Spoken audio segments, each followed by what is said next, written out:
Hey kids, it's Old Man shouting at clouds, and now with others too. Chatting about the CFL is what they're going to do. Some have no contacts and others have no clues. Everyone will tell us all their quirky football views.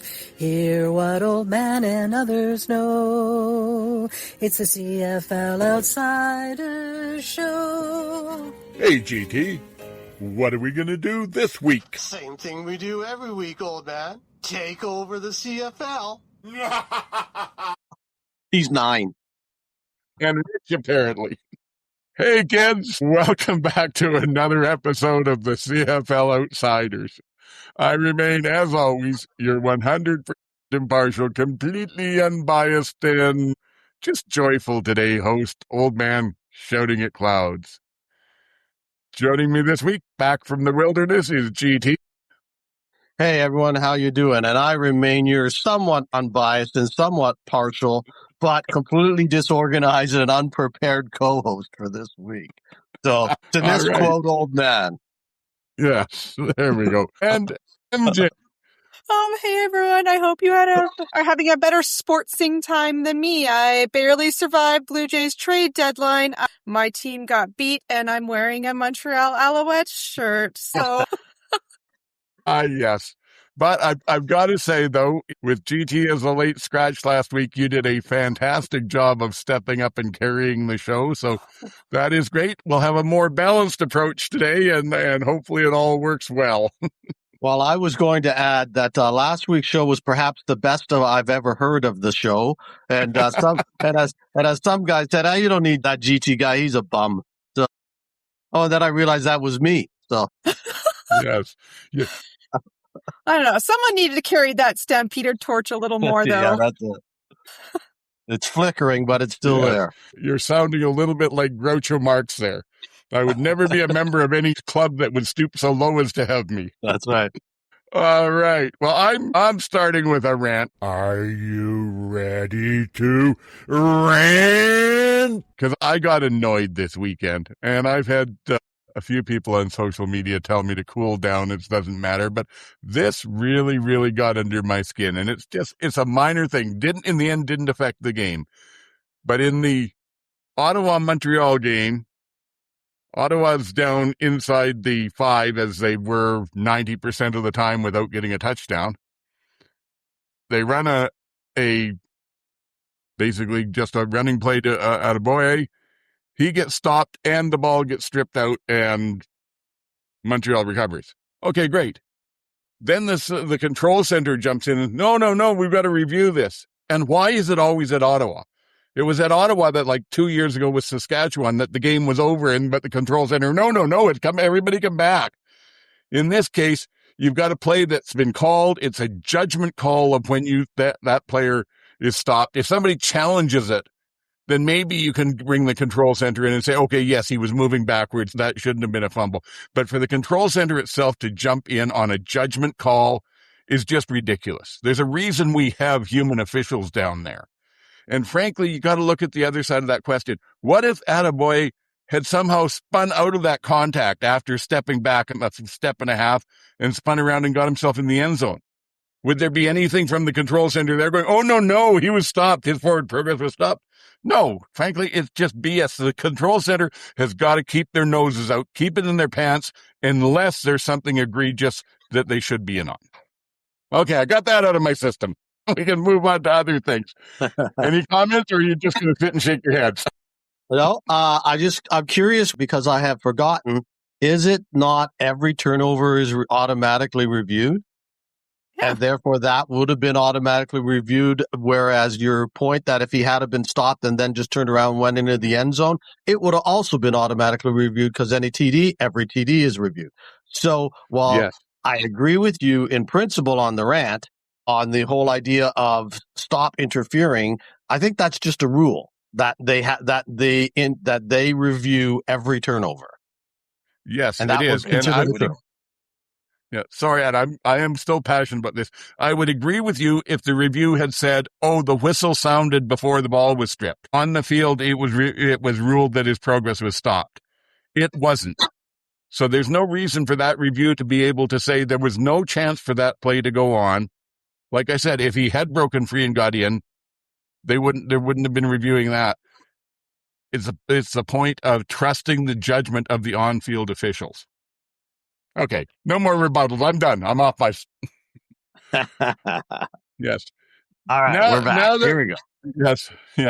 And now that we're back to this, we've been... It's starting off as a great week. Let's get this thing on the road. Let's go. Yes. Yeah, well, it's a slow start. It's your traditional Bomber game. It's a slow start, but we'll pick it up. We'll get it rolling. We've also been had played for a part of the season here, a game that GT came up with called Lyrical, Eloquence, and we've got some good results. And we'll probably keep dropping these things in there, and if anybody guesses it, we'll report on it. But other than that, we're maybe not so much. GT, you were going to talk a little bit about this as it was your idea. Well, in every playbook, there's that play that you pull out when you want it to work, and then you just realize, maybe not. So that's what we've done with Lyrical Eloquence. We're going to take that out of the playbook and never to be seen again, unless, of course, we need it absolutely in the playoffs. And then it will come back to haunt us, and someone will be misquoted again. But nonetheless, I did want to just say before we do end Lyrical Eloquence off that unfortunately I was not here last week because the week previously, I believe I had Old Man's Lyric, but I'm not 100% sure. So I will ask you if you had it. What did I have for you last week? Yours was Another Ride Around the Sun, or something along that lines, if I remember correctly. Yeah. And I wasn't sure. Hold on, I have it. It was that was 2 weeks ago. Forget about it. Anyways, I thought I had yours, but mine and because you mentioned Sun, I was able to sneak a second one in that I wasn't going to use, but it allowed me also to bring up my two favorite all-time singer-songwriters, and I thought in one show, and I thought that was kind of fun, so it's a good way to end it. And of course, mine was The Sun's Not Yellow, It's Chicken, which is, Tombstone Blues by Bob Dylan from 1965, maybe the most important album of all time in Highway 61 Revisited. So that's just, close to my heart and dear to my heart. But even more so, because we were talking about kickers and because everybody was missing kicks that week, I also said, you don't have to have a point to make a point if you get the point, which of course is from Harry Nilsson, The Point.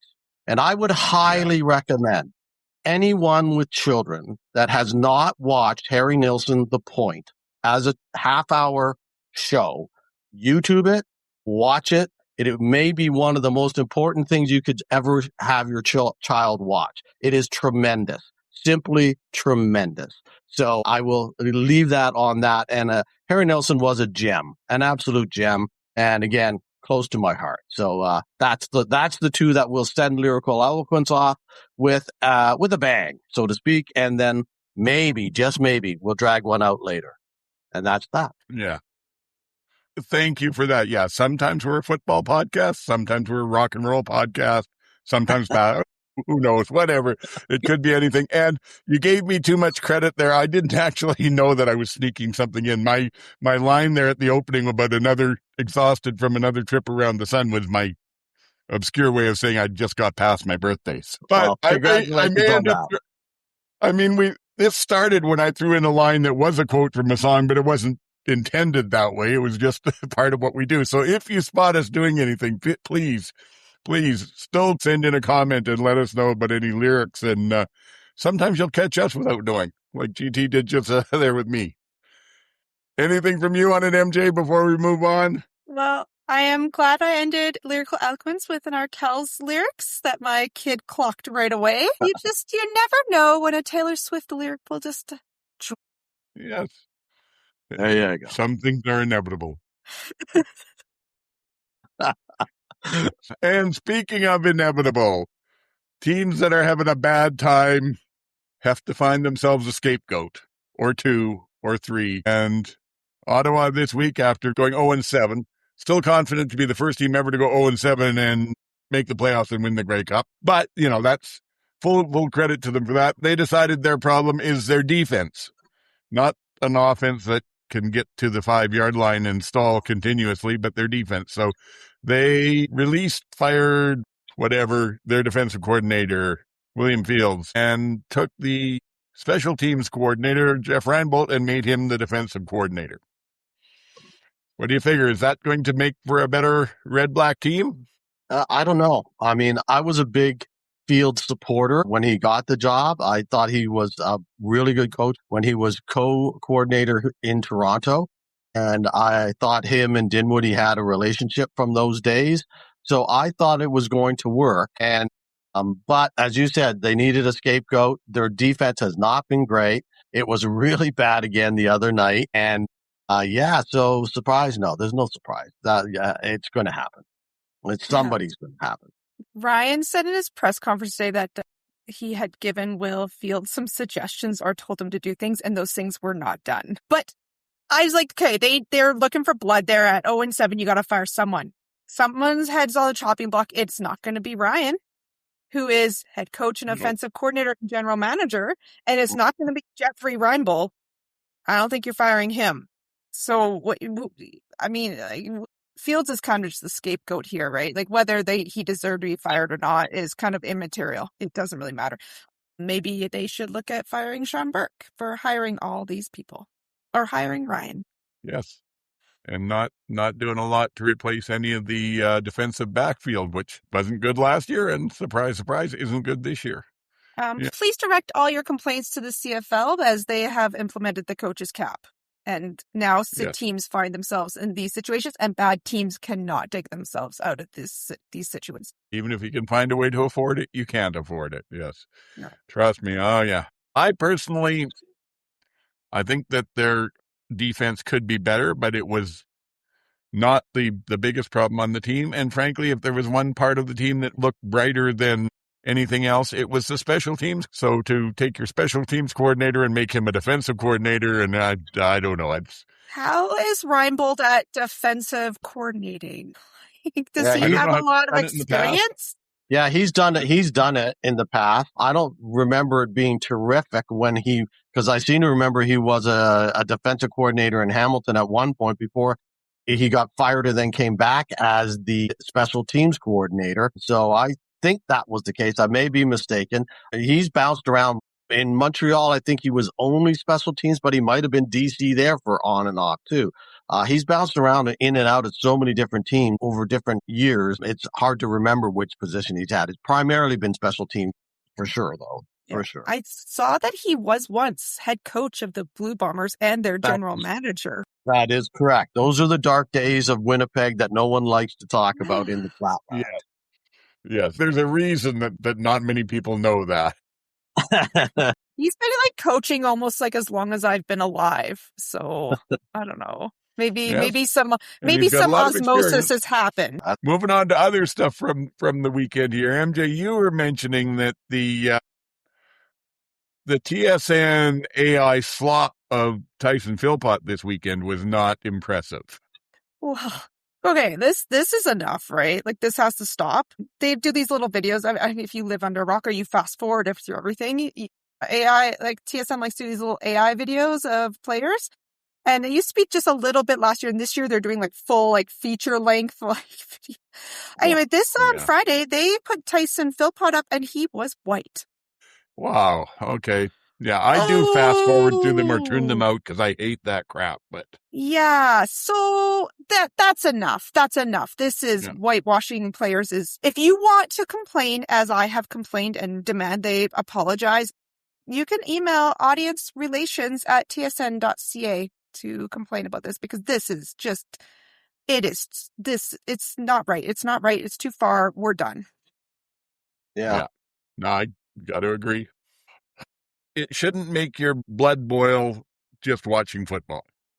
At least only for reasons that are football related. But this other stuff, I want to be upset about play on the field, not this stuff.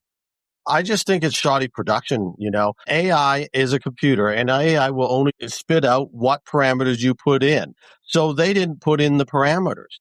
So it just spit out a white guy. And because somebody in that when they were doing this, keying away, make him do this, make him do that, which is what they did. The computer just spit it out and nobody looked at it, and it just laziness and bad production. It's just laziness. Again, it's sheer laziness from your TSN, your primary partner, that didn't sit down and just go, oh, let's have someone with a sense of reality edit it and go, oh, wait, there's something wrong here.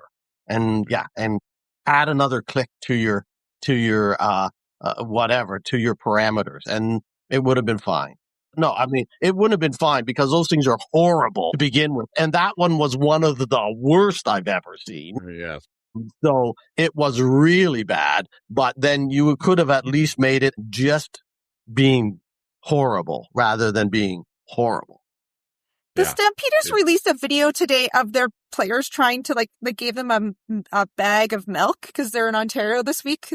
And they had a video of the players trying to pour milk out of this bag. And I would have much rather watched that than these AI videos. I agree. I am serious when I say that stuff comes on, and either I tune out and use the chance to check something else that's going on at the moment, or I just fast forward through. It is such a lazy, cheap way to try and do entertainment.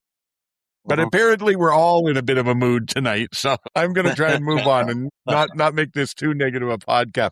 On the upside in Tyson Philpot news, Tyson got to 1,000 yards in 8 games this weekend. Third player in CFL history to do that. About once every third of a century. Hal Peterson in, what do I have here? Hal Peterson in 56 and Terry Greer in 1983. How amazing is Philpot playing this year? It's like lights out. Yeah, it's incredible. Been a lot of fun to watch. Like at this point in time, there's not even anyone close to winning outstanding player besides him. Yeah. And if Davis, as well as Davis Alexander is playing, he's not even going to get the nomination for Montreal. He can't. Philpot's got to get both. You can't just give Philpot Canadian only. That's crazy. Oh, no. So if he he's up and Rourke gets nominated and wins, we all riot, right? Absolutely. Exactly. That's crazy that you could have the literally the best quarterback in the league not even get the team nomination because Philpot's doing so well. Yeah. So incredible. No, knock on wood. The only thing that could stop him at this point is an injury, and I do hope we don't see that because he'll set the record for most yards in a season otherwise. And frankly, I agree with you. And the only person that I think that has a chance of being close is depending what happens with Edmonton and Rankin for the rest of the year. Edmonton's gone through a gauntlet of teams that are very good against the run, and they're through that now. And you're going to start seeing Rankin pick up some more yardage again. So if he has a big second half of the season and gets to, say, somehow he still manages to get to 1,000, he might challenge Philpot. But I could easily see it be the rare year where we don't have a quarterback in the MOP race. At the final 2, anyway. Yeah. I'll just close this on saying, I know there's a whole bunch that goes into all this, and everything that you do, all the work it takes and everything, Tyson, thank you, because it is just amazing watching you play. You make this league a lot better, and we appreciate it.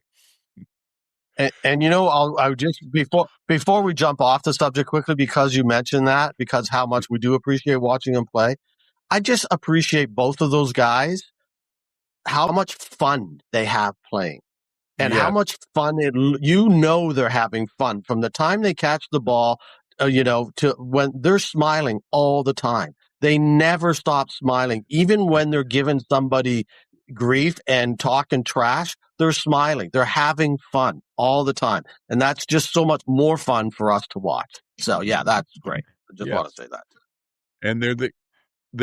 And they're the kind of players that will take time after the game to get some pictures with, say, a mother and son who we have in the pouring photographic rain. evidence of. So that's true of both of them. I said Tyson, but also to Justin Rankin. Great stuff. It is amazing. The attendance this week was extremely good again. They averaged just over 25,000. Ottawa was the low, and even they got almost 17 and change, which is not bad for Ottawa. The high was Edmonton at 31-757, a little bit better than Winnipeg even.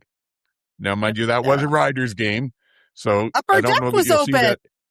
Yeah, I don't know you'll see that every game in Edmonton, but I think over 25 is a reasonable expectation going forward. So we'll see. Yeah, Hamilton was 20. BC was, again, just a couple of hundred below Edmonton, so a great week. And we also saw some big signings and player transactions, as it were. Along with Fields being fired, Eugene Lewis was let go in Ottawa. Let's talk him first before I mention anything else. Was that a good move by them? Can he make another team better somewhere? Any thoughts on landing spots? I'm really curious because this was a shocker to me. Yeah, I think he can make another team better if he wants to. That's the main point. I don't know. First of all, he's not going to get the money he's used to been getting. So he's going to have to take a major ego check in the bank book. He's going to have to realize he is going to be the third guy on just about any team he goes to, because I don't see a lot of teams with receiver need. The weirdest part is the team that I think could use him the most is Edmonton, but he's not going there. Like, I don't know what other team, that can use him beyond a number 3 position. So, I mean, maybe BC. I think BC could use him, and I think that would be a good signing, and it would help BC. But does he want to go to a team that might not even make the playoffs again? And is he willing to take a substantial pay cut to be the third receiver on a team going forward? Because that's probably what he's going to be at this stage. Yeah, what a bad week for Lewis, right? Ed Hervey gets on the panel and basically spills the tea that he was unscrewing like Lewis's nameplate out of the locker room. Like, exactly who he was talking about. Yep. Super awkward. Then he gets released. He had that offensive pass interference call on him. And then the next day he's cut. I hope he picked up his fish and his plant from the locker room. I feel too bad because he was in Montreal before Alexander got there and it was garbage. And he was in Edmonton before Cody got there and it was garbage. And now he's out in Ottawa too. And I'm just like, this guy is such a good receiver. He cannot be on a winning team. Maybe he's the bad vibe. I don't know. He's not. No. But who needs him? I don't know. Saskatchewan, like Emilus and Schaefer Baker are injured. What's going on in BC? I don't know. Depends. I don't see anyone else needing a receiver. And I think, you know what? He's getting a bad reputation. And if Ryan and Ed are going down spouting things around, who's taking a risk on him unless they really, really need him down the stretch? Yeah, I don't see Saskatchewan as a landing spot just because those are both Canadians that are out and they're fairly dependent on Canadians at that position for their ratio. So maybe not. I wonder about Winnipeg. I think that they could maybe benefit a bit if he's utilized properly. I honestly don't know if it's the play calling hasn't been making use of his talents the way it should, because his targets feel to me like they've been down. But as far as actual performance go, I feel kind of like he's been riding on reputation since he left Montreal. It was underperformance in Edmonton. He moved on to Ottawa. It's been underperformance there. And again, might not be his fault. It's hard to tell with how the games on TV are shot. But is he still worth a good receiver number? Or is he now a number 3 or 4 who's approaching the end of his career? And if he's got leadership experience, maybe that he brings that to a team. Yeah, the thing about Winnipeg, though, is he was with Condell for 2 years in Ottawa and wasn't used properly then. No. So I'm not sure that Condell would use him properly in Winnipeg either. And at this point in time, we don't even know who's thrown the ball to him in Winnipeg anymore. So there's that as well. I don't know. I agree with you. In Edmonton, it was a bad situation. Montreal, though, he was, even when they were bad, he was the bright spot. He was the good thing. Those Genus Lewis down the sideline pass, they were money, and you knew it was going to happen. And it was just, he was, 1,000, 1,200 yards every single year and was making great plays. So when he signed in Edmonton, and he was with Taylor Cornelius, come on, it was bad. So I hardly blame him. And Edmonton was, the proverbial dumpster there when he was there. So the whole offense. So I can't really blame him. But I think that has impacted on his play. And I do believe it looks like he's not the guy he was in Montreal when every play down the sideline was available to him and he was making every catch from whatever quarterback they were using in those days. And they were using a lot of them. So I think he's still serviceable. I mean, look at 2 years ago, we were all, or at least not we, but I had given up on Alexander Hollins, and now he's still contributing as that third guy in Montreal, and he's still a guy that can work. And he's not making the money he wanted or he was making in BC off of that couple of years he had there. So, I mean, Gino could still come back and do that, but is he prepared to make that kind of a sacrifice and put his head in that kind of a space and then go do the job? Full credit to him in Montreal. I'll give you that. Like I said, I thought since Montreal, maybe he's riding the reputation, but that reputation was fully earned in his time in Montreal. Well, but who's throwing to him at Edmonton and Ottawa? Nobody throwing deep. He was with quarterbacks who couldn't get the ball to receivers, and for some reason he wasn't being targeted as well. So, yeah, it'll be interesting to see if he gets picked up and goes with a team that actually uses him in the scheme. I think personally what we'll see is he probably won't sign here for a little bit, but at some point between now and the end of the season, somebody's going to lose a top receiver, and Gino might get himself a reasonable payday out of that. Not with Edmonton. All right. Also released with him was Shakir Brown from, not with Edmonton. No, some things are a given. Ed will do anything but. Although in this league, you never know. Ed may have mailed him that nameplate for all we know. Yeah. And hey, in this league, it wouldn't surprise me if tomorrow we see Ed and Gino hugging at a press conference announcing a signing, because you just never know. No, you know what? You could quite possibly. You are correct. You never know. Never say never, I guess. Exactly. I mean, in that same article where you were talking about that he was trashing not Lewis, but unnamed players that were obviously Lewis, he was also talking about how character is the number one thing in this team, that it goes before talent, it goes before everything else, and we are building a character-driven culture in the locker room, and we will not bring in bad actors.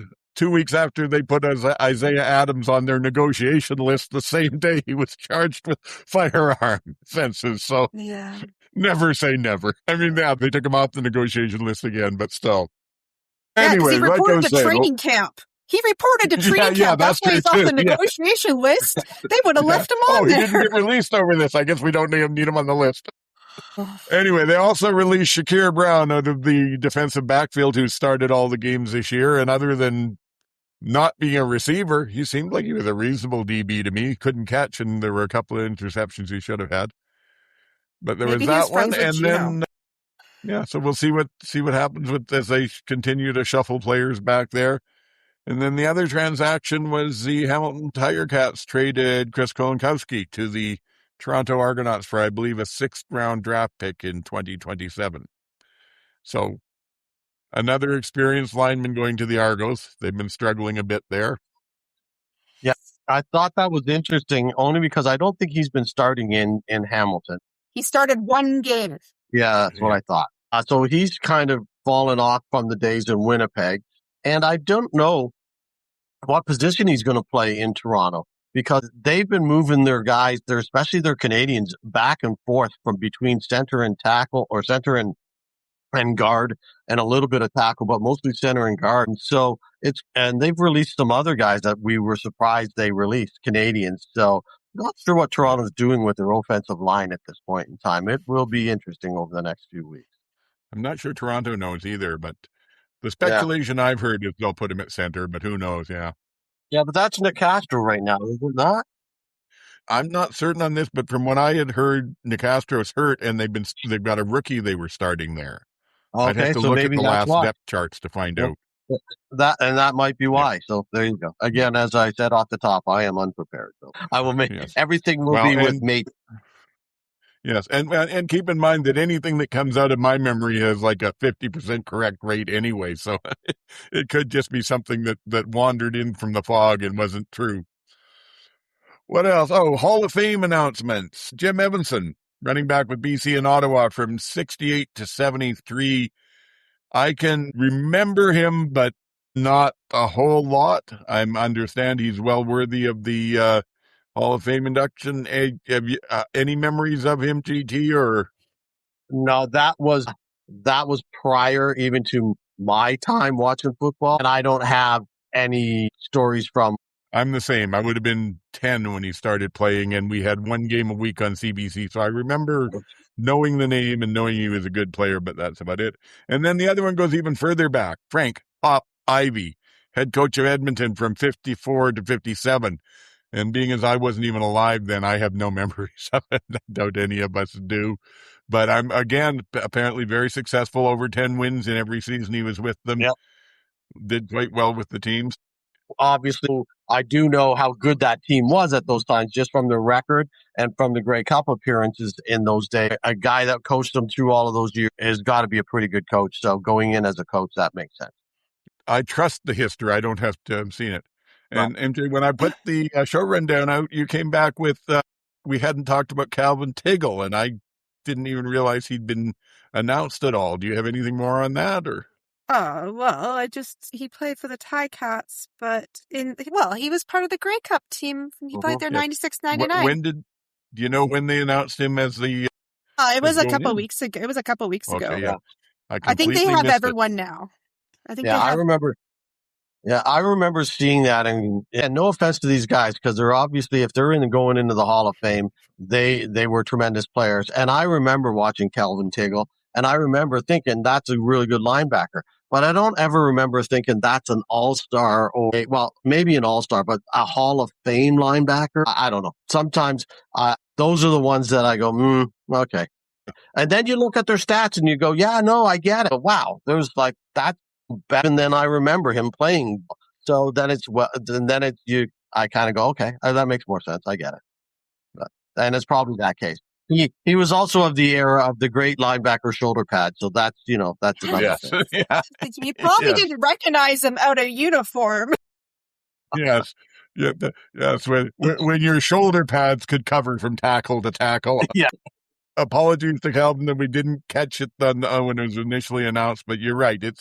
There's some of the players that are like that even if they didn't necessarily stand out from the little bit that I remembered, once you start looking at what they did, it's pretty amazing. And if they're going in, there's a reason. So congratulations to all of them. Absolutely. What else? We'll switch to our basketball podcast format for a minute, because you mentioned MJ news out of the Sea Bears from Winnipeg. Yeah, well, as we know, we are a Sea Bears podcast, secondly. Just quickly, because this is pretty big news out of Winnipeg. It's CBL playoffs on Thursday night, all their semifinal players, and the Sea Bears star player, their top scorer, was assaulted at a nightclub a couple nights ago by the security, and he was actually in the hospital, and he can't play on Thursday for the Sea Bears. So, but this is like if VA or Philpot or Brady got like into an altercation at a bar and ended up in the hospital, that's the level of this. So hopefully they can pull it out. They have to play Saskatchewan. He is a definite bona fide star in that league, from what I've seen. Yes. It's one of those things. It's unfortunate as hell. I don't know what to think when I see stuff like this. The reporting I saw said that the team was saying he was assaulted by security staff at a nightclub. I haven't seen anything to contradict that. However, I honestly don't know anything about the team, the player, anything like that. And when I posted on about the assault fellow, I think Grumpy Old Man or Old Grumpy Man was at a.social, whatever, posted an article from 24 on how the Sea Bears had released him at that point because his behavior was detrimental to team morale. Well, remember we gossiped about this earlier, about how he and the head coach last year did, like the couple years, did not get along. Right, you did talk about this. Yes. Always something going on in Winnipeg. I mean, and also there was like a fight. Drake was at the Shooting Stars game, and there was a fight between the Shooting Stars and the Honey Badgers. That. Anyway, so concludes my CBL report. Go watch playoffs on Thursday. Yes. Well, I think that it's best just to wait and see what else comes out before we talk too much about this, because Anyway, they have it Xavier seems like Moon. It's not a total Yeah. loss, guys. You'll be okay. Xavier Moon. What a great name for a basketball player. He used to play for the Clippers And the Raptors. and the Raptors. Did he play for the Raptors? Yes, he did. Yeah. I think he was the first Raptor to come back to the CEBL after, and he played in Scarborough, if I remember correctly. That kind of kicked off the Shooting Stars rise, if I 'Cause he remember used to- correctly. No, that's someone because like Xavier Moon used to play for the Stingers, and then he went Okay. to the Clippers. You are correct. There is another Raptor who is playing on the Shooting Stars. I know. So J. Cole used to play for the Shooting Stars as well before he went off on his, like music tour. Mm-hmm. Oh, sorry, I tuned out for a moment there. Okay, anyway.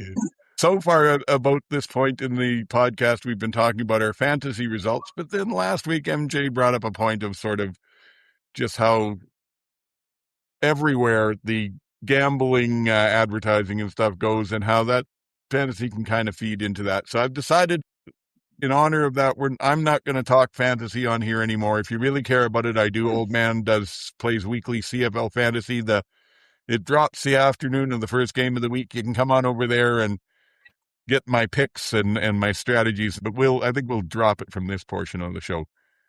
Other than to say, and one last thing, earlier this year, I think the second week of the season, I lost by 0.3 points, which was highly disappointing. This week, I won by 0.3 points, so the football gods threw a makeup flag for me.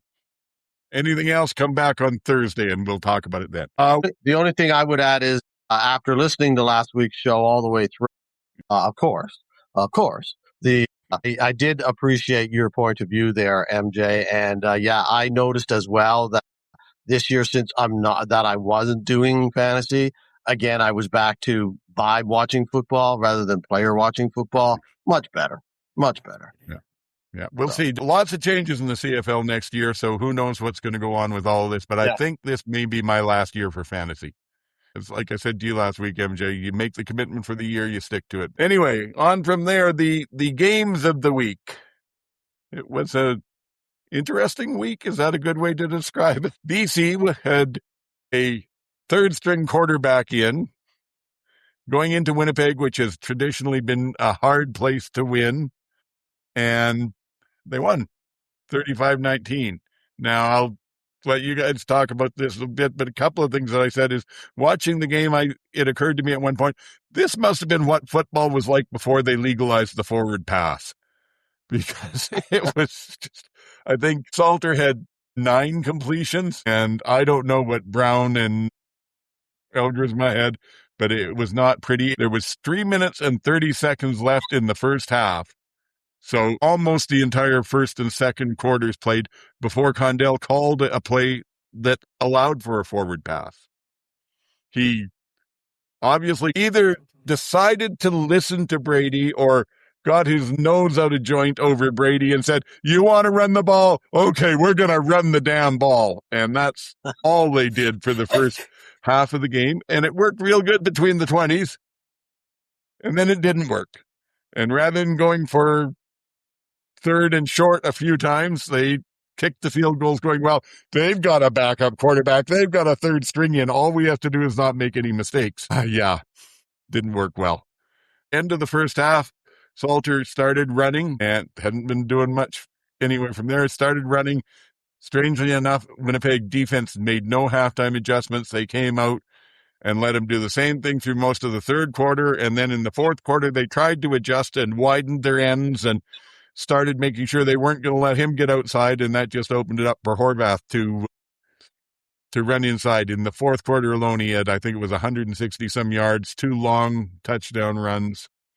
There was one that it reminded me of way, way, way back in the day when I used to watch NFL football. Steve McNair from the Titans got flushed out of the pocket and rolled off to the left, and a linebacker came flying in after him, and he basically stiff-armed him and tossed the linebacker about 5 yards out of the way and made his pass. Well, Horvath did pretty much the same thing to Evan Holm of the Bombers. One of his long runs, Holm came in trying to make a a tackle, and he literally just threw him out of the way like a rag doll. And in the end, that was it. They just overran Winnipeg. I think they had 377 yards total rushing, a franchise record. How about you, MJ? Did you see this one? What did you think of it? This is not a serious football team. This is not a serious football team. You have to clarify which one you're talking about here. Winnipeg. Winnipeg is not a serious football team. Just to be sure. I'm pretty sure Condell and Brady are fighting at practice. I think they're fighting in the locker room. Brady's starting to make comments in the media. And I think you're right. I think Condell was like, fine, you do it.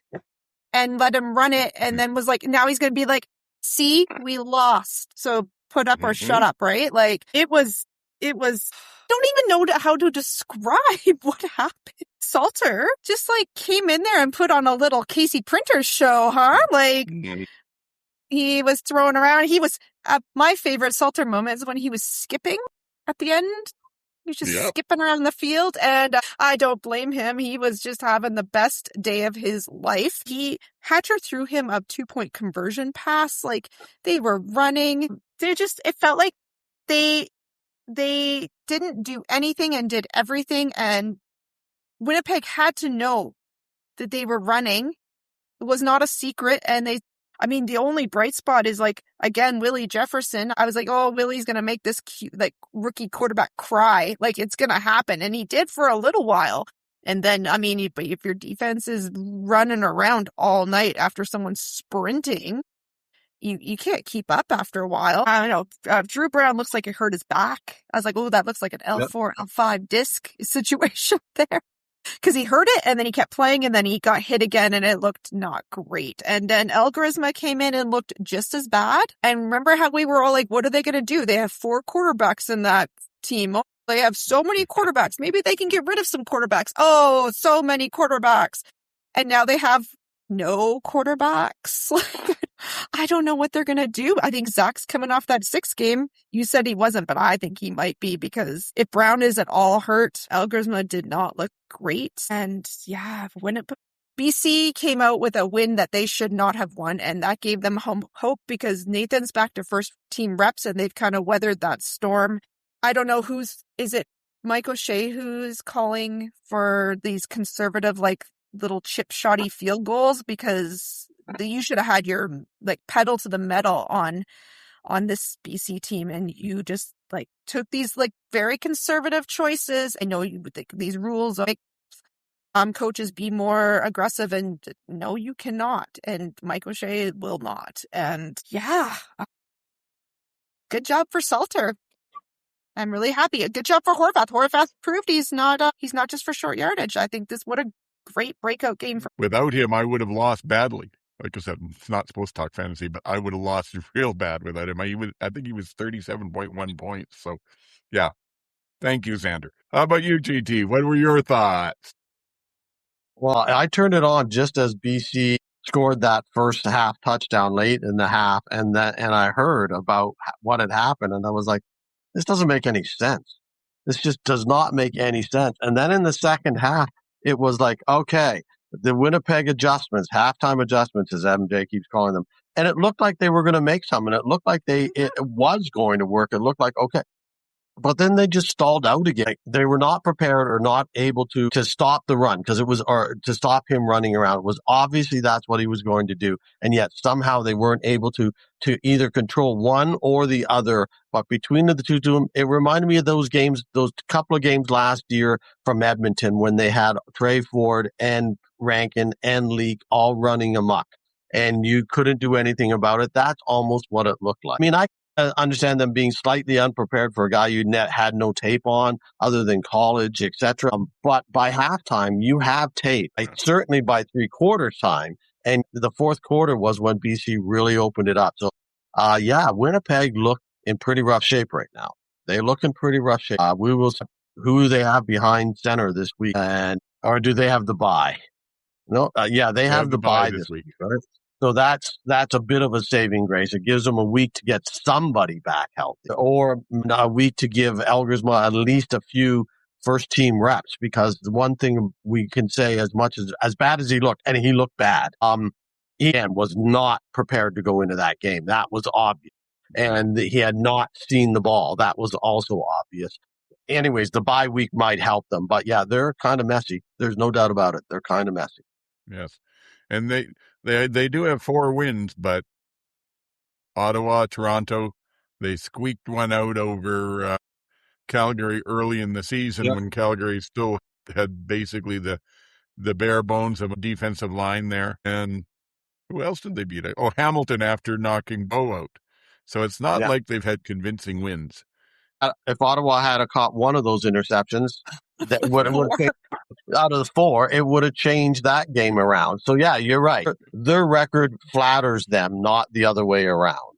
You know, that there were a couple of things. There was a moment that I thought you would appreciate, MJ, that it wasn't even TSN doing their normal sort of in-your-face stuff, taking a shot of somebody at the wrong time. But there was a point where BC took a delay of game because they were punting and only 11 players went out. And after the penalty was called, the shot was of Buck Pierce on the sidelines, the head coach. What does he think about this? And it was basically him turning a little bit and saying something to McKnight, the special teams coach. But McKnight's look was everything you would expect it to be from his resume as an ex-O lineman, tough special teams coach. You could not have had a better look of disgust and someone's going to pay. Someone's running sprints after the game. Yes. Yeah, there's some gut busters happen. Yeah. That's right. Good thing it's flat all the way home.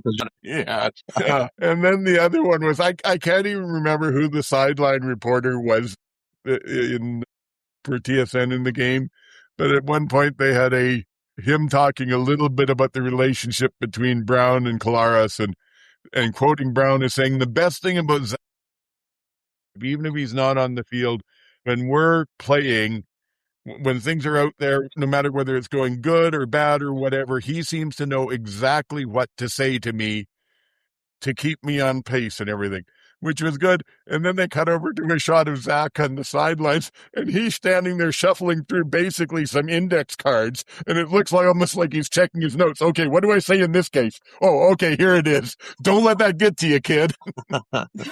My mind is strange, but that's what occurred to me.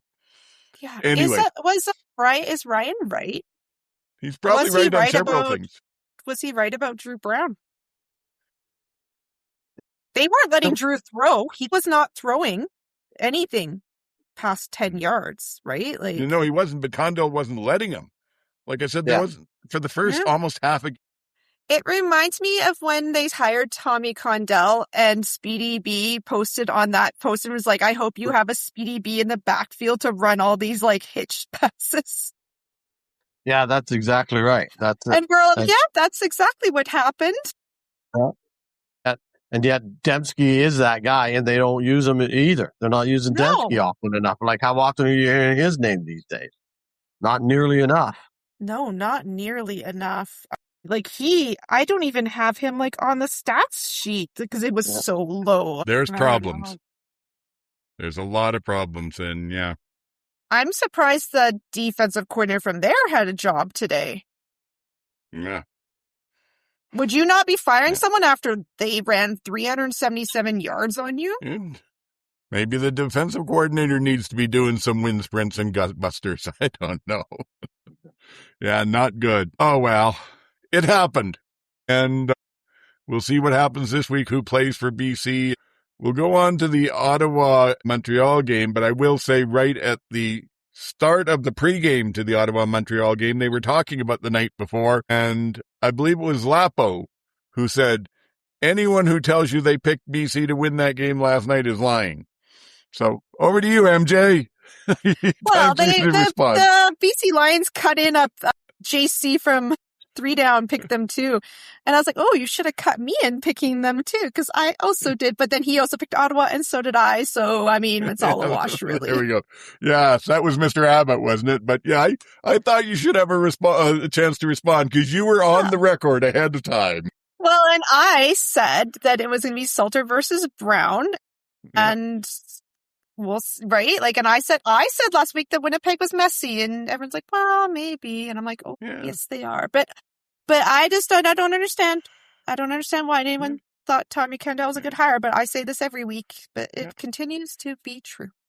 Well, I just wanted to give you your chance to do your little happy dance. Yes, my one like underdog correct pick this season. Good job, me. Okay. But speaking of the game, Montreal 34 at Ottawa 13. And again, story of the game, Ottawa was inside the Montreal 10-yard line 4 times. I don't remember if they kicked field goals on any of them, but none of them were touchdowns. So again, Mayer, as I said a couple of times this season, 51% of the time looks like a good starting quarterback. He made some nice throws. He got things moving some, but they just cannot finish it off.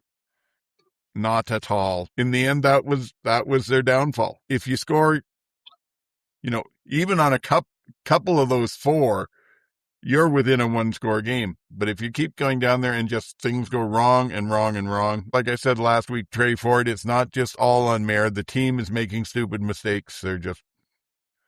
They look like an 0-17.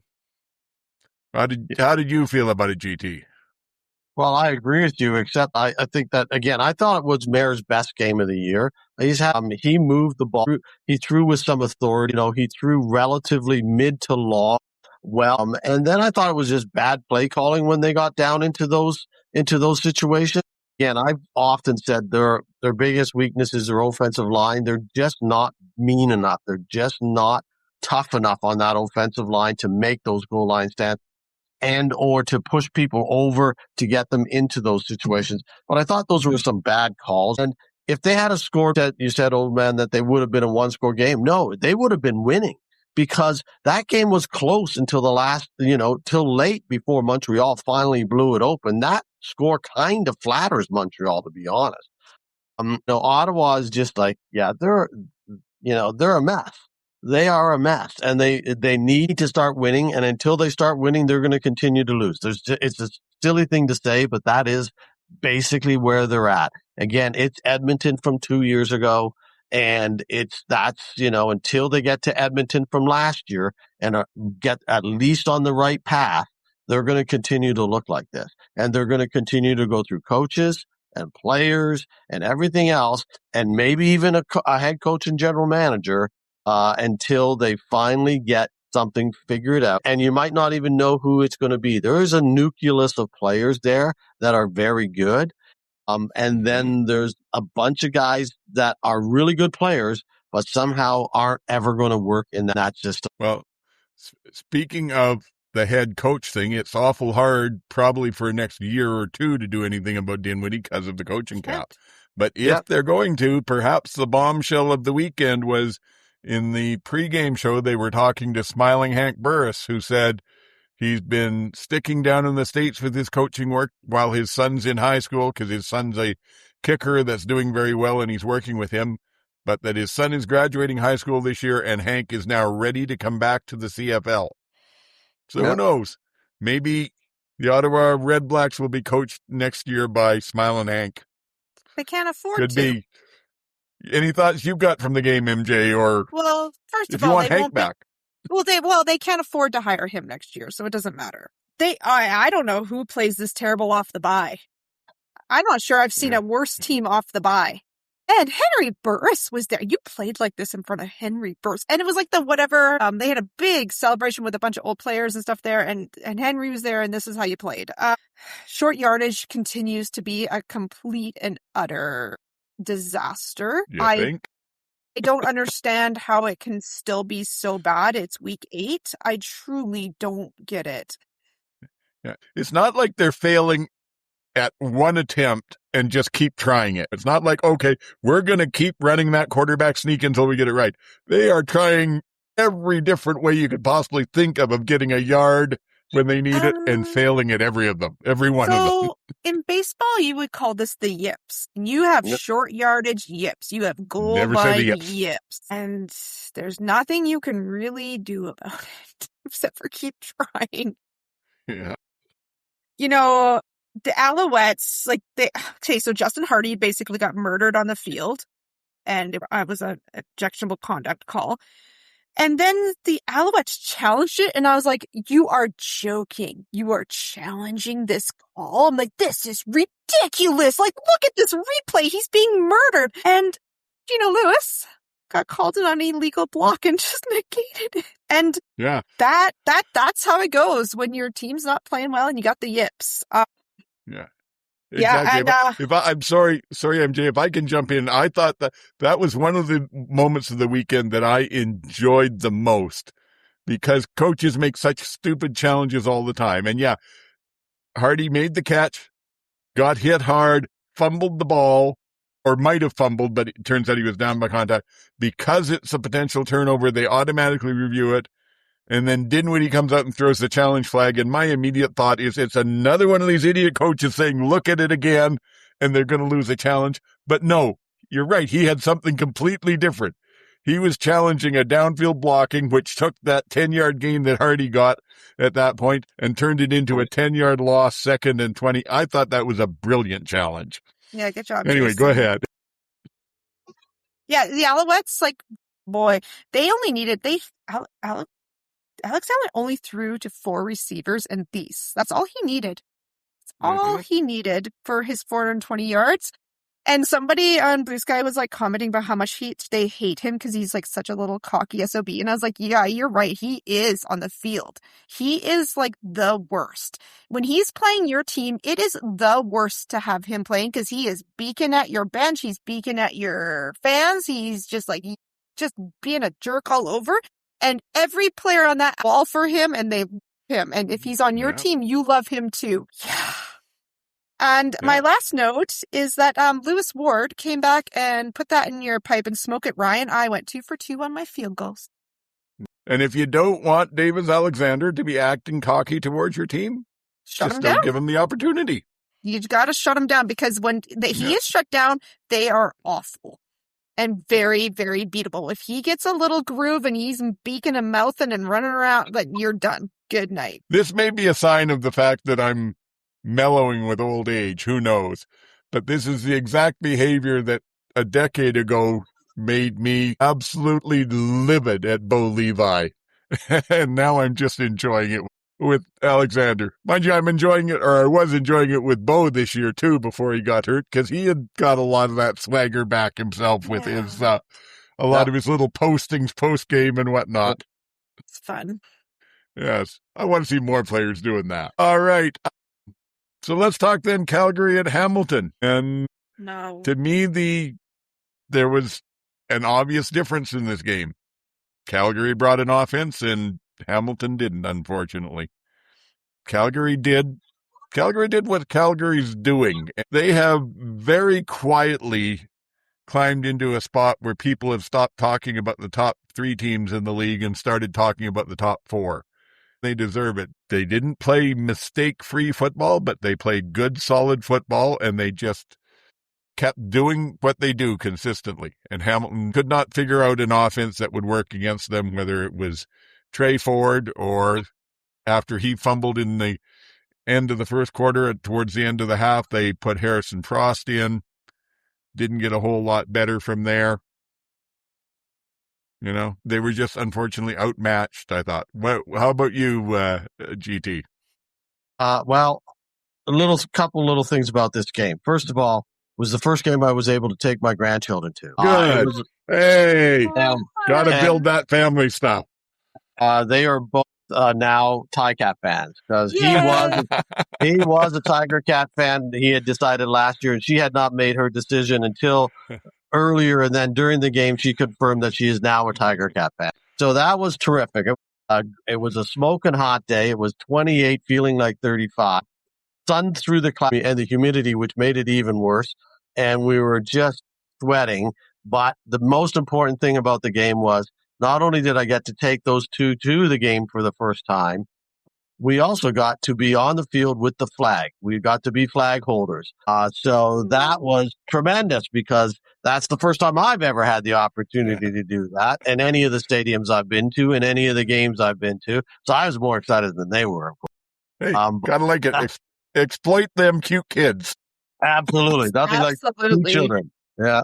So they, anyways, they had a great time. And as I said to my grandson, I said, look, it's the perfect day. It's beautiful. It's sunny. You're at the Tiger Cats.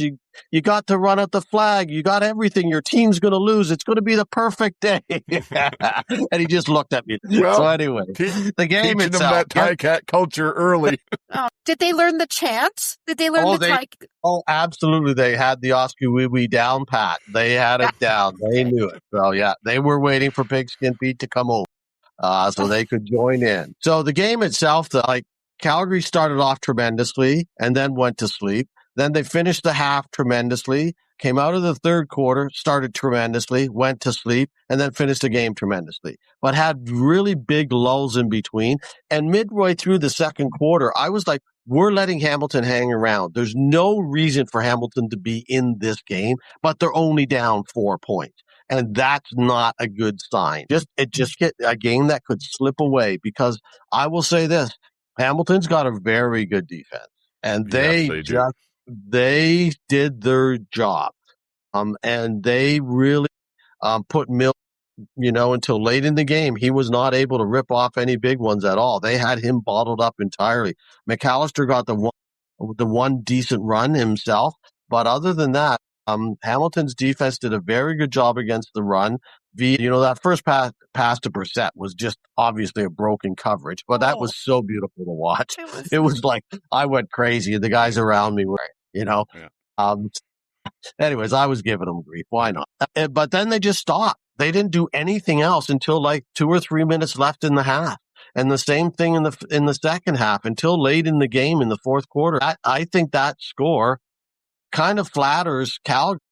Hamilton got a couple of, touchdowns that were like, yeah, whatever. I mean, Frost threw to Moncrief. Yeah. Oh, yeah, absolutely. Just flew it right. So, I mean, there's a few things like that. Yeah. Yeah, there was definitely that. There was definitely some of that going on. I thought it was a very good game, but it wasn't a game where I felt there weren't things to fix. There was quite a few things to fix coming out of that game. So, yeah, I thought it was very cute. They caught it on the television that McAllister, after his touchdown, was running off apologizing to the Hamilton fans. Yeah. I'm back. I'm sorry. I didn't. Oh, it's me. I'm so sorry. Yeah. I did think, just in your honor, MJ, that the TSN shady moment of shady moments was coming out of half and just like a full minute of Trey Ford standing on the sideline.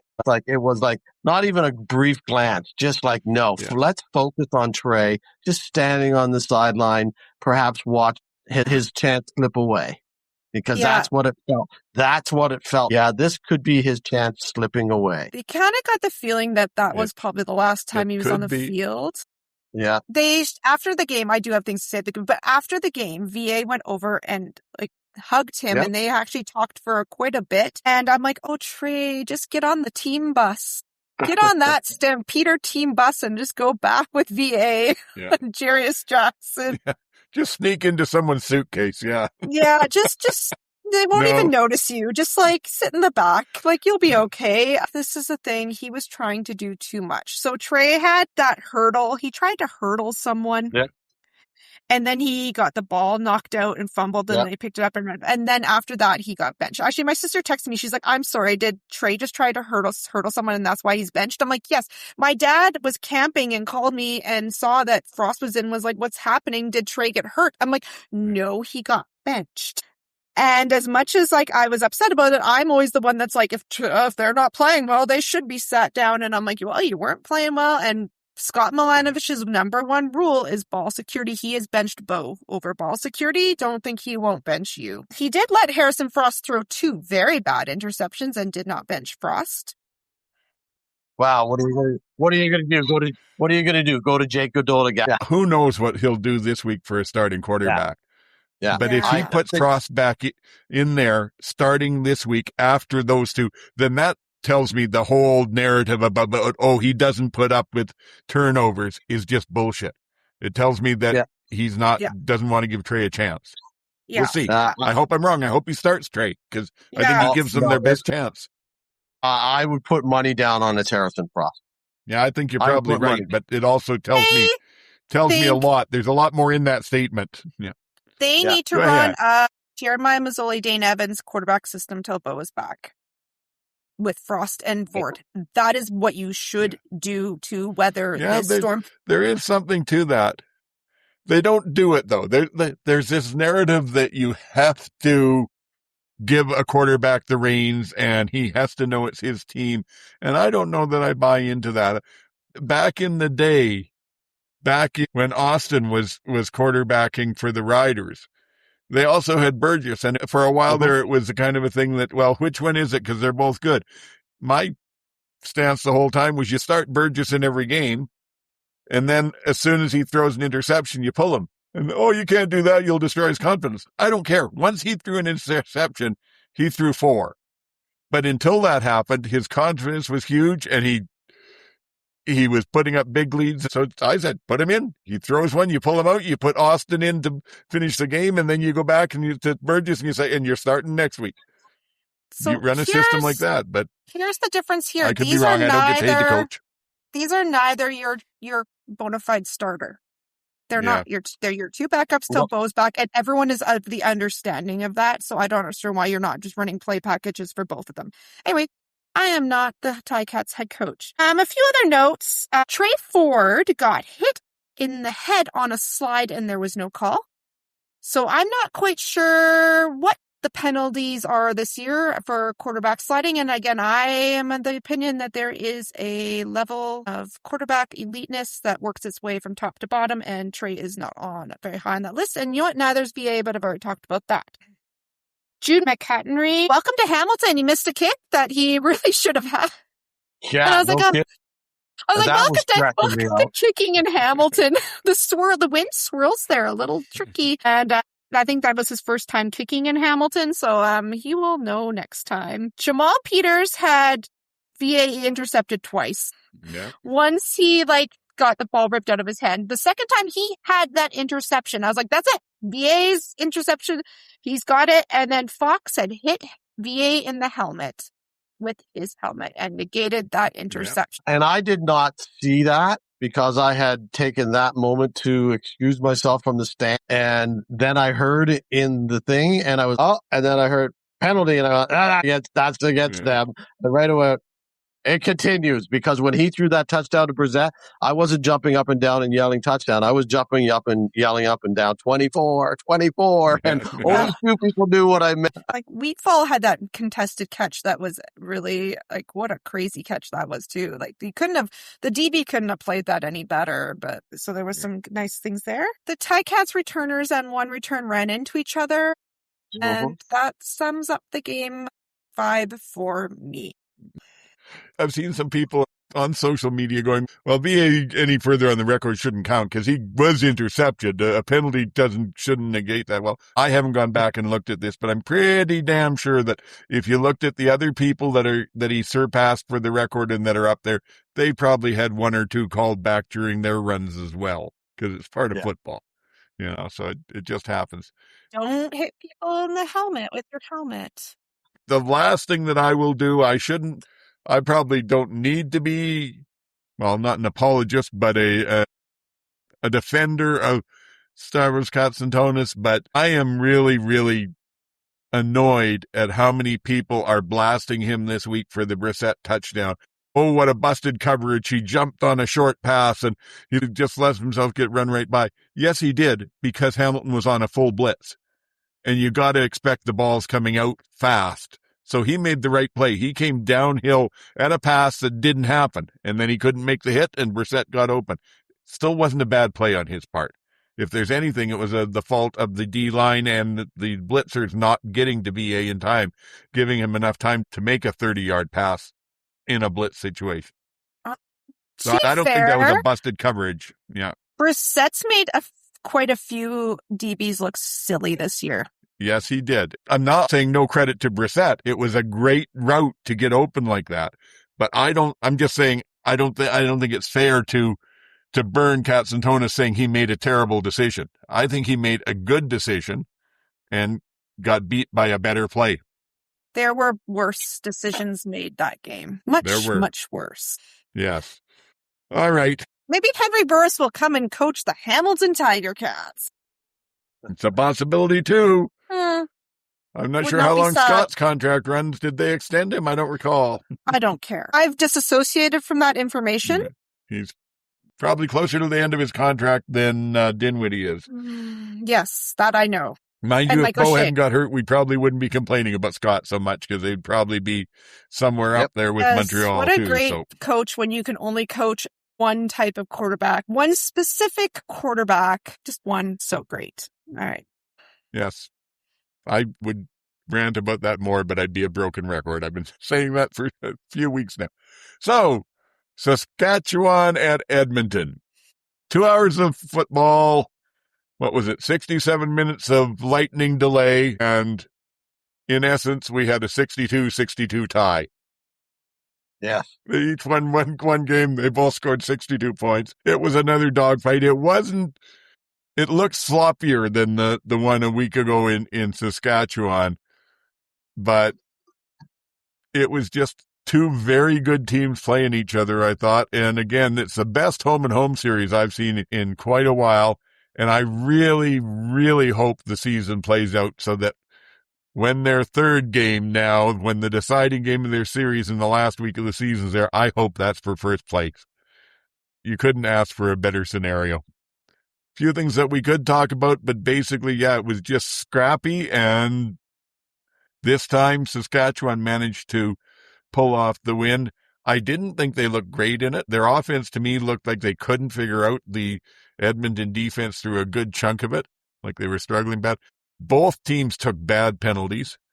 I've seen complaining about some of the penalties that Edmonton took late in the game when Saskatchewan was trying to run out the clock, but Saskatchewan also took a couple of really stupid roughing the passer penalties. And I don't mean that stupid in that they shouldn't have been called. I mean that stupid in that they were a fully justified call, and it was just a dumb move by the players in question. What did you see, MJ? Well, the stupidest penalty award of the night goes to Taylor of the Elks, who had a one misconduct for contacting an official and a second misconduct disqualification for embellishment. Yeah, in the first quarter. He was a men's FIFA player. Yeah. That made the CB. It should have. It was ridiculous. It was Embarrassing. It was totally ridiculous. How embarrassing! Like I was rolling around as much as he was. Only mine was with laughter. Yeah, yeah. I just, way to put your team in a bad spot in the first quarter. Yeah. Then there was Elks also took a too many men penalty, and I was like, I'm sorry, I think you made Riders, but no, it was Elks. That's a little Rider joke for you. At an important time because the Riders had fumbled on that play on the goal line. Yeah. So a little reprieve. Conley, and then another Instagram worthy thing that's making the rounds is Conley's backwards hurdle. Yeah. Yes. That if you haven't seen that, one of the plays of the year. Look at it. It was beautifully executed. It probably could never be repeated, but fantastic. I posted after that. I scored Conley 9.8 for his single axle middle run and got a few laughs in it and got a lecture from the goddess on that is not an axle jump. That was not even close to it. It could have been this kind of jump. It could have been that kind of jump, but it's not an axle. You know? She is correct. She is correct. I know she's the Russian judge in the house. Yeah. Oh yeah. She knows her figure skating stuff.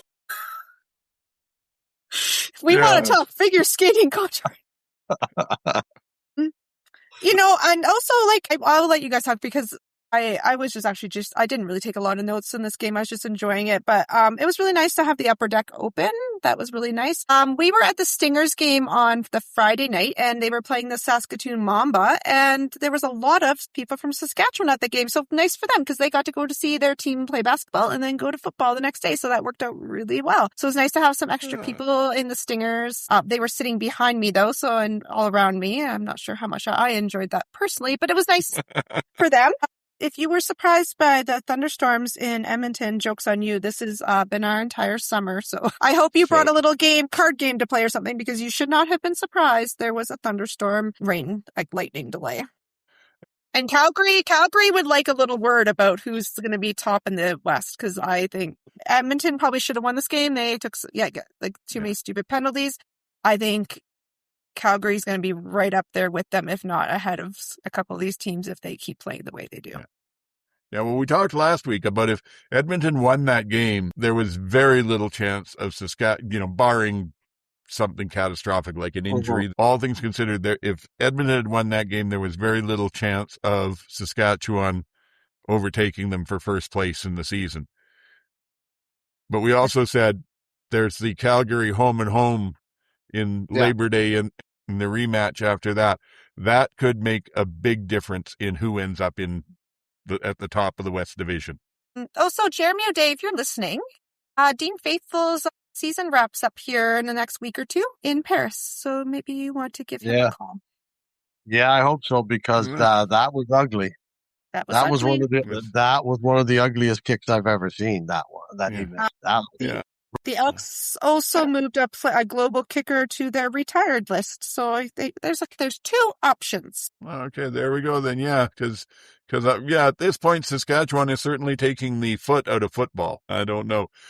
Any other thoughts on that, GT? No, it was again, I thought it was a really good game to watch. I enjoyed. I thought again, both teams showed that they are contend. I don't think that either team showed that they're dominant. I didn't think the week before either team showed that they were dominant. One team won, the other team could have just as easily.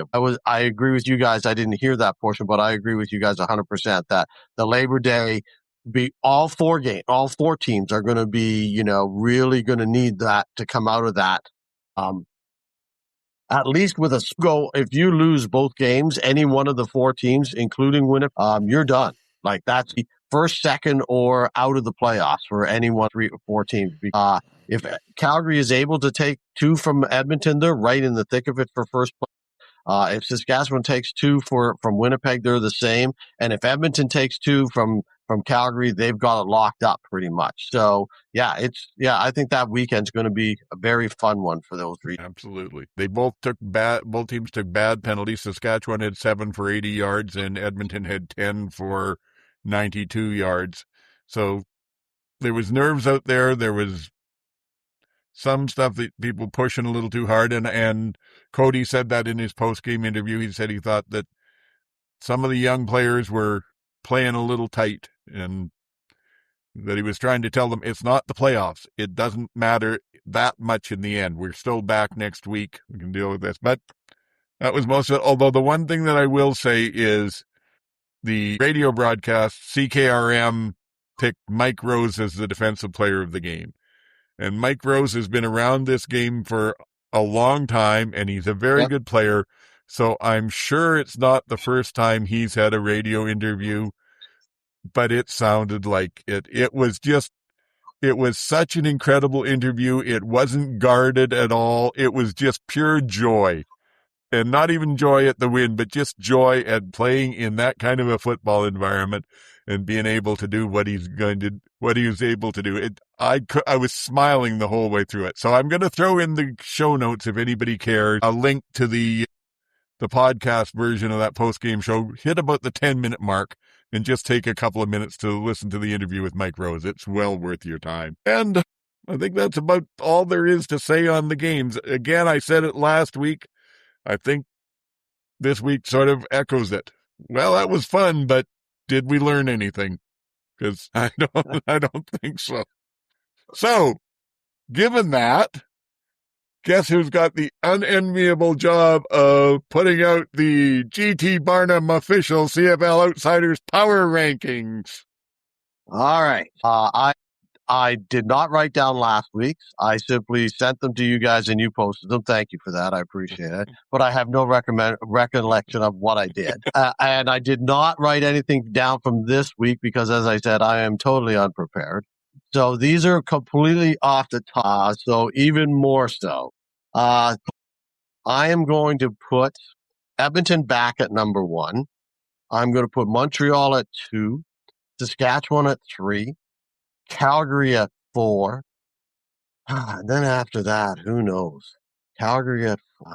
I'm going to put Toronto at 5, BC at 6. And that's a big jump from last week, I know, but they won and they're getting Nathan back. So that's going to put them at 6. Ottawa at 9th. And take your pick between Hamilton and Winnipeg where you want to put them, 7 or 8. Because they're Hamilton 7. I was just going to say, given who's recording these, I know where I am recording it. Yeah, so there you go. Because those teams are just in so much flux and so much is happening around them that you just can't tell, where they are going at this stage and where they deserve to be at this stage based on their personnel more than anything. Thank you very much for that. And to you fans, viewers, listeners out there, I hope you realize you've been given a unique peek behind the curtain at the intense analytical process that goes into determining the GT Barnum official CFL power rankings. That's right. That's right. It takes mere seconds to make these decisions. It's, on the fly. You're calling them, you're in a hurry up offense right now. Yeah. All righty. Okay, well, before we take our picks for the week, my injury reports that I do every week. Toronto, and again, this is Tuesday practice, so 2-3 days for some teams, 1 for some, and nothing for Calgary yet. I believe they're only practicing 1 day this week because they're staying out Calgary east. Calgary put out a injury report with no injuries today. Oh, did they? Again, 2 days in a row, no injuries. Yes. They didn't even get an injury from practice. Yes. So, Toronto, Goss at linebacker and Haggerty did not participate. Lemon was limited in a non-injury related capacity. I know people miss practices, did not participate because they've got, family stuff going on or whatever. But why are you limited in a non-football related stuff? I'm a vet and I didn't feel like going full speed this time. I don't know.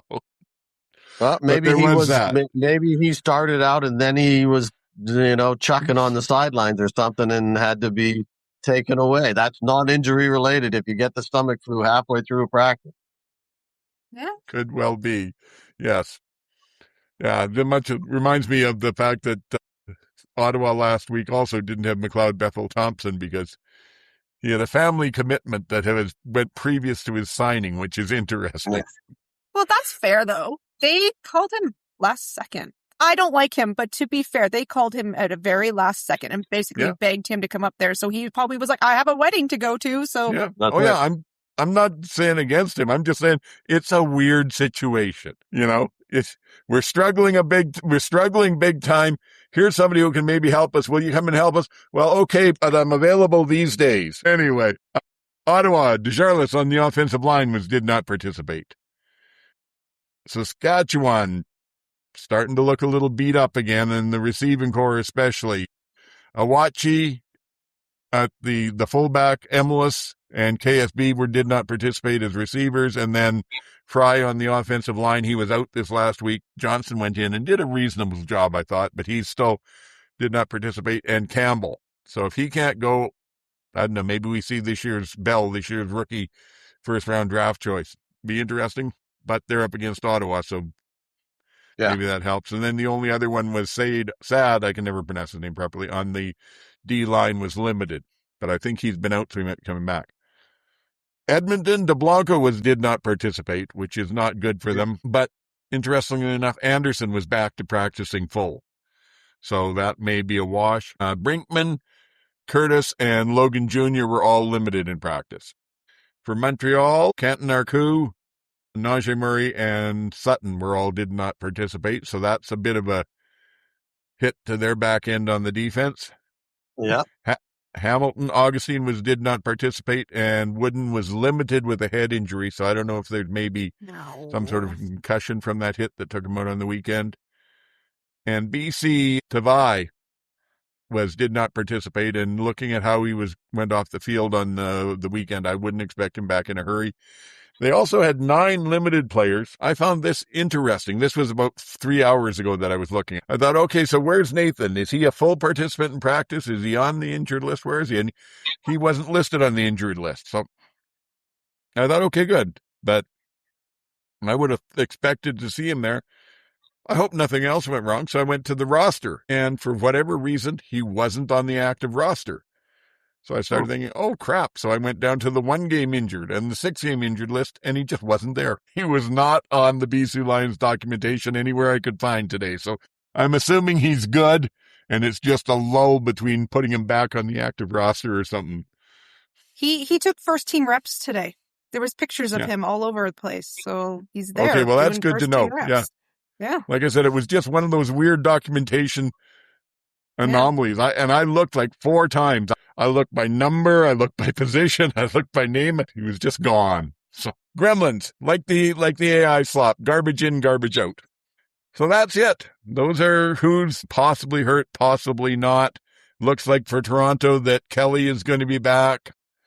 Nathan could be back with BC. We don't know who's going to be quarterbacking in Hamilton. So let's talk about game predictions. First one, Thursday night. Calgary, short week, stayed out in the East, and they're taking on Toronto. Let's let GT pick first. I'm going to go with Calgary with low confidence. Okay, MJ? I am going to go Calgary with higher confidence than low confidence. Yes, I like it. And I think I'll take it a sweep, and you know what? I'm going to complete the climb here and do it with high confidence. I think Toronto might score some points on Calgary. It's the Calgary defense is getting better and better week to week, but I think that they will probably also harass Kelly a bit, may pick him off some, and VA is playing so well with his receivers. They may put up 56 points again. Many may not, but I think they'll put up enough to win the game. I don't see that Toronto defense being able to seriously slow them down. And frankly, even with Kolinkowski going over to Toronto, I don't see the Toronto O-line doing very well against that Calgary defense of monstrosities. I think it could be a long night for Mr. Kelly. And if his neck isn't fully recovered, maybe it's a short night. Mm-hmm. Friday night, Ottawa going into Saskatchewan. Well-matched team. One is 0-7, one is 5-2. Yeah. I'll take Saskatchewan. MJ? Anecdotally, the year the Ticats were 1-17, they got a win off the Riders by a field goal. Yes. That being said, it's okay. I talked up the Red Blacks last week because I was like, they're coming off the bell, do better. And sometimes when you fire a coach, you play better for a couple weeks. But I think the fire and brimstone is wearing pretty thin, pretty fast.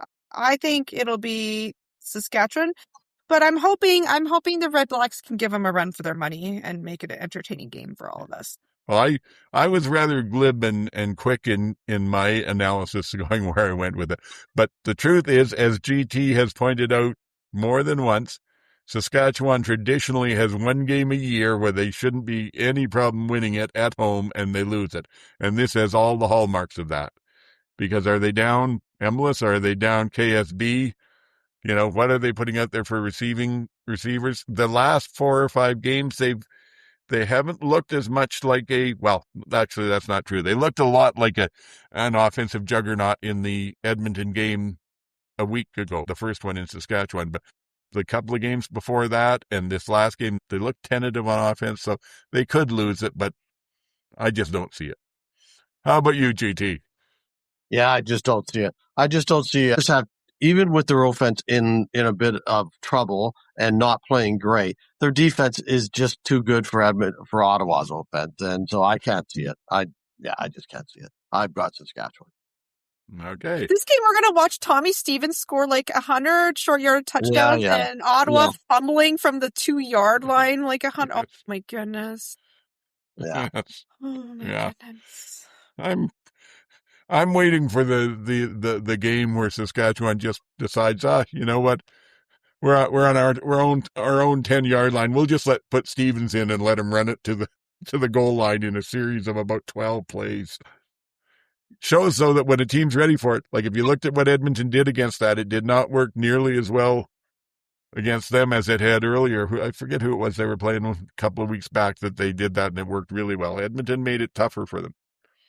Speaking of Edmonton at Montreal. You're wearing an Alouette shirt. What are you going to wear next week, MJ? Yeah. Well, you know what? This is a really good. This is the 2 top teams in the league. Yep. It should be a fantastic game, which probably means it'll be a garbage game. But I'm hoping it's a good game, and I think the Elks are going to be in trouble in Montreal. I think Montreal is going to. Okay. I can't. You know what? If they take any of those stupid penalties like they took against Saskatchewan, they're toast. Okay, how about you, GT?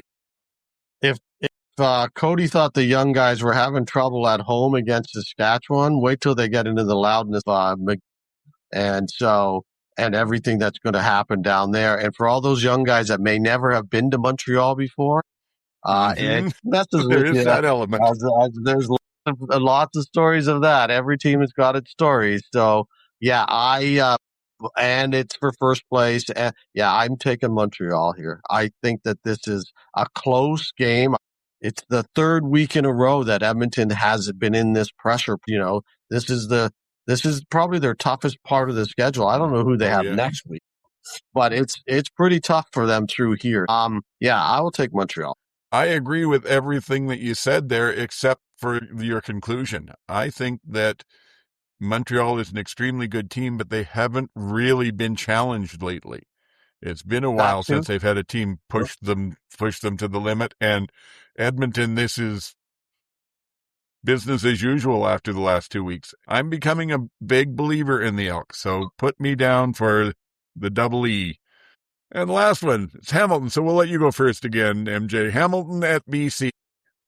All right. So if I were Buck Pierce, I would not start Nathan this week against that Hamilton defense if a shoulder is not fully healed. I would start Salter again.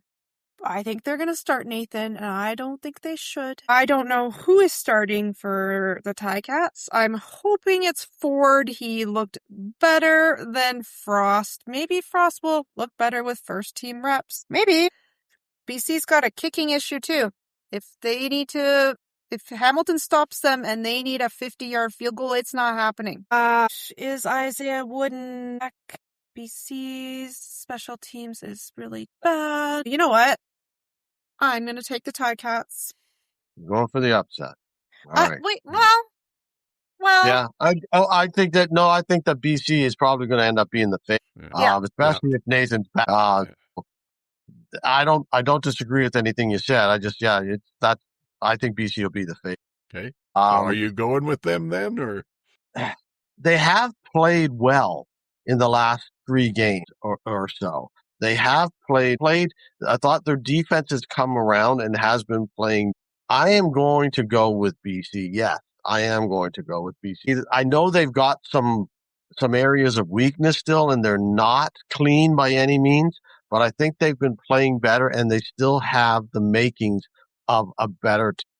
And I think, like MJ, if they start Salter, then that kind of Hamilton's defense, as I said earlier, is very good. But I don't know if anybody can really get that guy under control, right? I will, and then you can always go to Nathan if you have.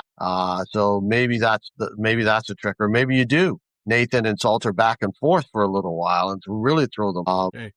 And for me, it is obviously the toughest decision of the week, and it's got a lot to do with, is it Nathan or Salter in there? Who starts out of the 3 choices for Hamilton? So lots of variables. But what I do know is that Hamilton defense is very good.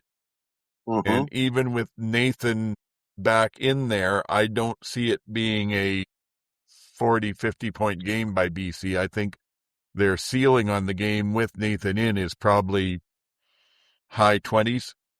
If they get high 20s, they maybe win. But then again, Hamilton is a little bit of a running team, but they are, whoever they put in at quarterback, they want to throw a lot more. And BC's pass defense is a lot worse than its run defense. So the question is, can the Hamilton quarterbacks find the receivers who are going to be open? And I think they will enough. So I'm going with MJ. I'm going Hamilton. All right. All righty. That's it. Those are our brave choices. I guess we're almost done. Just saying our goodbyes. GT, any closing thoughts, etc.? Sure. There's one more thing that I thought I should mention that happened over this weekend. As I said, I had my grandchildren here for the weekend. I also a CFL checkers have that is all the teams' logos, and you play CFL teams in checkers. So we went with at the playoffs as of now and did the entire run through the grade, and between myself and my grandson. And I will tell you that in the end, it was Saskatchewan over Toronto in a close one, but Saskatchewan over Toronto to take the Grey Cup in this year's checkers tournament. And other than that, yes, that is my closing remarks, and you can find me very, very okay at GT Barnum on Blue Sky. Yes. Damn. So the podcast team loses in the Grey Cup. Oh, yeah. The hardship we put up with around here. But they got there. Yes. Yes. I was also thinking earlier, the nice thing you can say to your grandkids is congratulations on picking Hamilton as your team. You're young. There's a chance you'll see them win a Grey Cup. With that, I'll hand it over to MJ. Honestly. Yes, this is a big sports weekend for me. The CBL playoffs are on Thursday. They play all at the same time. 4 games all at once. They're on YouTube, CBC Gem, and TSM+. I will be cheering for Edmonton. My husband and I's teams are playing each other this weekend. We are not friends that day for that 3 hours. And you can find us on Instagram, getting some good comments. Amar Doman liked one of our reels, so we are on the up. Mm-hmm. And you can find me over on Blue Sky being sad about the Blue Jays, posting about football and basketball sometimes at Sports and Plants. Very nice. And for me, of course, you can find me at the CFL Outsiders on most of the platforms except Instagram, which will take you to MJ. But any of the others, just drop me a note or check it out and see what occurs to me during the week and whatnot. And yes, other than that, usual beg, please subscribe. It's nice to see the subscriber base increasing on a weekly basis. We like that. Drop a like, drop a rating, drop a review, do all those wonderful podcasting, social media stuff that helps us out. I'll also say real quick, as I mentioned earlier, if you follow fantasy at all, I'll drop Old Man Play CFL Weekly Fantasy Thursday afternoon once we've got the depth charts out. But other than that, I'm really curious about this weekend. We could have, there's one game that looks like it should be fantastic, and the other 3, I don't know, but those are some of the ones that are turning out to be real exciting stuff. Maybe not pretty stuff, but exciting stuff in the CFL. So, everybody, that's it. That's us for this week. Enjoy the CFL. Enjoy your weekend. And until next week, for MJ and GT, this is Old Man saying, get the hell off my lawn.